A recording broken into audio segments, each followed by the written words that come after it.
কখনো কি ভেবে দেখেছেন কিভাবে একটি ছোট দেশ বিশ্বের দুই সুপার পাওয়ারের মধ্যে নিজের জায়গা তৈরি করে, কিভাবে তার নিজেদের সার্বভৌমত্ব রক্ষা করে চলে যখন বিশ্ব রাজনীতির জটিল জালে আবদ্ধ থাকে? কিন্তু সেখানে বাংলাদেশ বিশ্বের দুই প্রভাবশালী দেশের মধ্যে নিজেদের অনেক বড় অবস্থান তৈরি করেছে। বিশ্ব রাজনীতির মঞ্চে এক নতুন অধ্যায় শুরু হয়েছে। যুক্তরাষ্ট্র এখন বাংলাদেশ ও চীনের ক্রমবর্ধমান সামরিক সম্পর্ক নিয়ে উদ্বিগ্ন। এই উদ্বেগের কারণ কি? সেই প্রশ্নের উত্তর খুঁজতে হলে আমাদের ফিরে যেতে হবে সম্প্রতি ঘটে যাওয়া কিছু ঘটনায়। সম্প্রতি এক ভিডিওতে দেখানো হয়েছে বাংলাদেশ চীন থেকে 20টি জেটেন্সি যুদ্ধ বিমান, এয়ার ডিফেন্স মিসাইল সিস্টেম ও লং রেঞ্জের রাডার কিনছে। এই সামরিক সরঞ্জামগুলো যুক্তরাষ্ট্রের উদ্বেগ বাড়িয়ে দিয়েছে। কিন্তু এই উদ্বেগের পেছনে আসলে কি আছে? পেকার উপকূলে দেশের নৌবাহিনীর জন্য এক নতুন অধ্যায়ের সূচনা হয়েছে। সেখানে উদ্বোধন করা হয়েছে দেশের প্রথম সাবমেরিন ঘাঁটি বিএনএস পেকুয়া। চীনের রাষ্ট্রীয় প্রতিরক্ষা সংস্থার $1.21 বিলিয়ন আর্থিক ও কারিগরি সহায়তায় নির্মিত এই ঘাঁটি দক্ষিণ এশিয়ার অন্যতম আধুনিক নৌঘাঁটি হিসাবে স্বীকৃতি পেয়েছে। এই ঘাঁটির আবির্ভাব বাংলাদেশ নৌবাহিনীর সামরিক সক্ষমতা ও কৌশলগত গভীরতা বহুগুণে বাড়িয়ে দেবে। এটি দেশের বিশাল সমুদ্র সীমা ও অর্থনৈতিক অঞ্চলে নিরাপত্তা নিশ্চিতে এক অনন্য ভূমিকা পালন করবে। সাবমেরিন রক্ষণাবেক্ষণ ও অপারেশনের জন্য এর অত্যাধুনিক সুবিধা নৌবাহিনীকে ত্রিমাত্রিক শক্তিতে পরিণত করতে সাহায্য করবে। বিএনএস পেকুয়া কেবল একটি অবকাঠামো নয়, বরং এটি আঞ্চলিক নিরাপত্তা ও সার্বভৌমত্ব রক্ষায় বাংলাদেশের দৃঢ় অঙ্গীকারের প্রতীক। কল্পনা করুন কিভাবে এই ঘাঁটি তৈরি হয়েছে। দীর্ঘ সময় ধরে একসাথে সাবমেরিন ও যুদ্ধ জাহাজ অবস্থান ও রক্ষণাবেক্ষণ করা যাবে। এই বিষয়টি পশ্চিমা বিশ্বকে ভাবিয়ে তুলেছে। কিন্তু কেন এই ঘাঁটি পশ্চিমা বিশ্বকে উদ্বিগ্ন করছে? সেই প্রশ্নের উত্তর খুঁজতে হলে আমাদের বুঝতে হবে বাংলাদেশের কৌশলগত অবস্থান। ভারতকে পাশ কাটিয়ে ইউরোপ ও আমেরিকার নজর এখন বাংলাদেশের দিকে। এই নতুন দৃষ্টিভঙ্গির পেছনে কারণ কি? বাংলাদেশের ভৌগোলিক অবস্থান তাকে ভারত মহাসাগরের কৌশলগত মানচিত্রে একটি গুরুত্বপূর্ণ স্থানে নিয়ে এসেছে। বঙ্গোপসাগরের তীরে অবস্থিত এই দেশটি শুধু আঞ্চলিক নয়, বৈশ্বিক ভূ রাজনীতিতেও এক নতুন মাত্রা যোগ করেছে। এর অবস্থানগত সুবিধা এটিকে আন্তর্জাতিক শক্তিগুলোর কাছে একটি গুরুত্বপূর্ণ পণ্যে পরিণত করেছে। এই অঞ্চলে চীনের ক্রমবর্ধমান উপস্থিতি ও প্রভাব বিস্তার বিশ্ব রাজনীতির একটি অন্যতম আলোচিত বিষয়। বিভিন্ন অবকাঠামোগত প্রকল্প, বিনিয়োগ এবং নৌ উপস্থিতির মাধ্যমে চীন ভারত মহাসাগরে তার অবস্থান দৃঢ় করছে।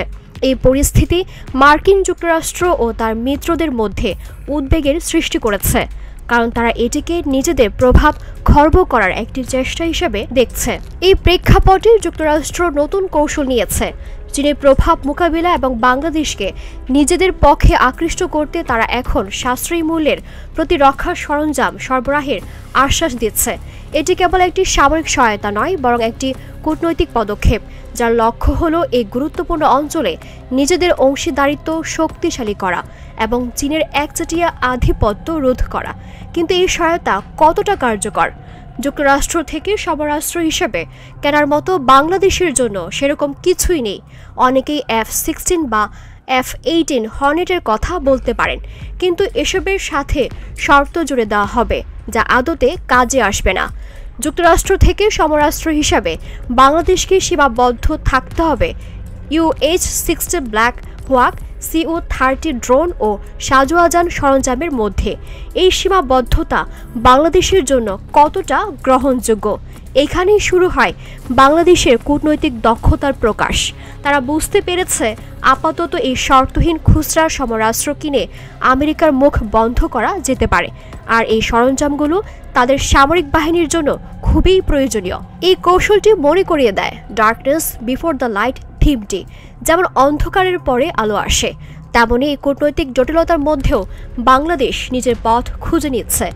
বাংলাদেশের পদক্ষেপ কি সত্যিই কার্যকর হবে? কিভাবে তারা চীন ও যুক্তরাষ্ট্রের মধ্যে ভারসাম্য বজায় রাখবে? এই প্রশ্নগুলোর উত্তর সময়ই দেবে। কিন্তু একটা বিষয় স্পষ্ট, বাংলাদেশ আর কোনো দেশের ছায়াতলে থাকতে চায় না। তারা নিজেদের সার্বভৌমত্ব রক্ষা করতে চায়। আর এই পথে তারা নিজেদের কৌশলগত অবস্থানকে কাজে লাগাচ্ছে। এই গল্প শুধু সামরিক সরঞ্জাম কেনার নয়, এটি একটি দেশের নিজের পরিচয় তৈরির গল্প। এটি একটি দেশের কিভাবে বিশ্ব রাজনীতির জটিলতার মধ্যে নিজের জায়গা তৈরি করে তার গল্প।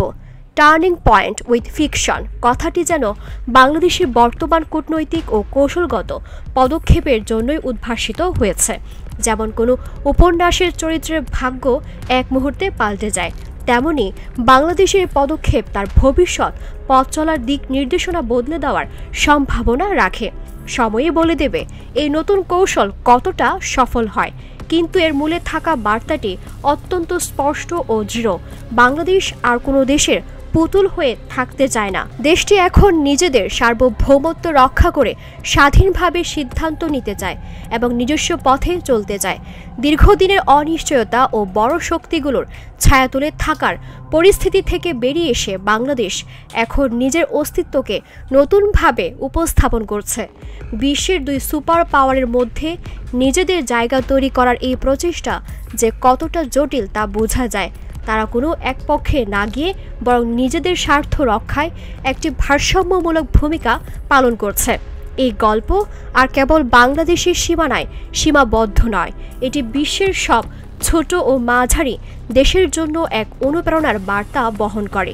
এটি প্রমাণ করে যে সঠিক কৌশল ও দৃঢ় ইচ্ছা শক্তি থাকলে মহাশক্তিধর দেশগুলোর মধ্যেও নিজের অস্তিত্ব টিকিয়ে রেখে সম্মানজনকভাবে বাঁচা সম্ভব। দিলরুবা তন্নি, ভোরের আকাশ।